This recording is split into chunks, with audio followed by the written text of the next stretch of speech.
My favorite movie of all time is Empire Strikes Back. All right. Da, da, da, da, da, da, I feel like da. that could have had a few categories here. I'm sure it could have. And part of me always feels guilty for saying Empire is my favorite over Star Wars because I feel like Star Wars is the most impactful movie I've ever. I was 5 years old. My dad said, we're going to see this movie called Star Wars. He picked me up in a Plymouth, a white Plymouth. I remember the color of it. Wow. And I didn't understand all of it. I knew Darth Vader was bad and Luke was good, but Empire Strikes Back is a more compelling movie, and Yoda is in there. Oh, yeah. Which is a big part of why Empire Strikes Back is as good as it is. I like when Yoda is pretending that he's not Yoda at the beginning and that he's just like a silly green guy in the Dagobah system. I am going to play clips from some movies here, and this is Luke and what you have learned. All right, I'll give it a try. No, why not? Do or do not. There is no try.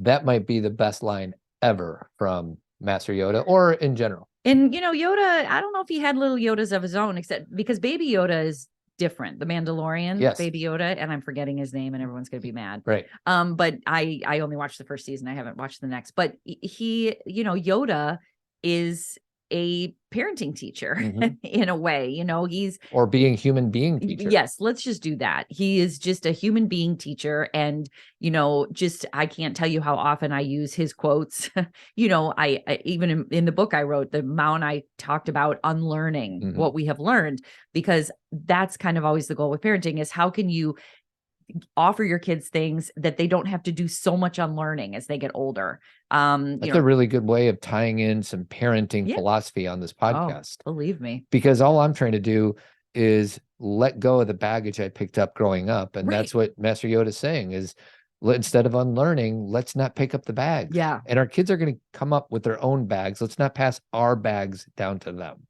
Fewer bags, # fewer bags. Less bags. All right. What do you got? So my favorite movie is Spotlight. Oh my gosh. I thought you were going to say Somewhere Over the Rainbow. I know. Well, there was another category for that. Yes. Oh, you're being a little strategic. I am. My favorite movie is Spotlight because I am so inspired. Spotlight just got me through a lot of hard times where I was concerned about that people would get away with things, that love wouldn't win, that people would give up or allow bad things to happen, and that no one would show up and do anything about it. And as we know, Spotlight, maybe you don't, but Spotlight is about the Boston Globe uncovering the priest scandal, the fact that priests were molesting children and then just basically being moved around from parish to parish, and there wasn't anything being done about it. The cover up, it just went on forever. And the movie is not about the priest per se, it's about the journalism.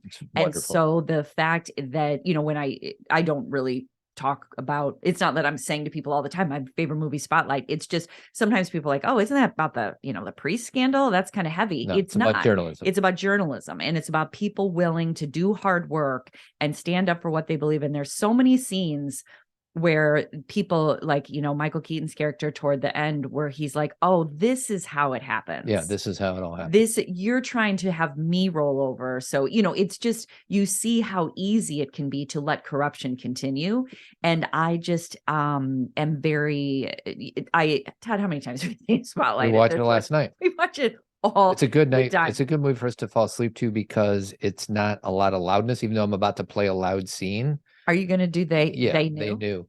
But before I do that, just to try to tie some parental meaning into some of these movie selections, let's teach our kids what's appropriate, what's not appropriate. Absolutely. Right? Starting from scratch. Yeah. And then let's Earlier also the better. Be a place where when kids tell us things that we believe them and we follow through, and actually, and I feel like in this generation, that's much more common. Yeah. But historically, there wasn't a lot of listening. And the thing, I don't want to go too, far down this path, but like the Larry Nassar case, the thing that was so interesting to me with that was the gymnasts who were being molested by their trainer, is that the girls were telling people, but they weren't always believing them. Yeah. And sometimes that was their parents, sometimes that was the other trainers, or they were covering up for Larry. And just the fact that adults are more concerned about that Mhm. than, you know, whatever the cover up is, or like, or concerned about how people are going to view gymnastics overall. I mean, look at it, all fell apart and they have had to build up anyway. So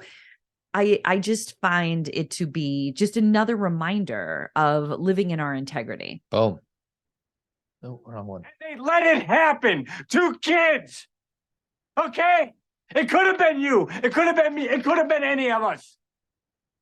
We got to nail these scumbags. We got to show people that nobody can get away with this. Not a priest or a cardinal or a freaking pope. Oh, goosebumps. So Mike Resendiz is my favorite character in this. It's Mark Ruffalo. And I just watch him act in this movie. And I'm kind of annoying because I'll be like, look how he said that. Look how he did that. Like he's not the only one. Everybody's good in this movie. I mean, I love to watch them act. And I don't even feel like they're acting. That sounds like I'm saying I love to watch them line read. Yeah. It's so good.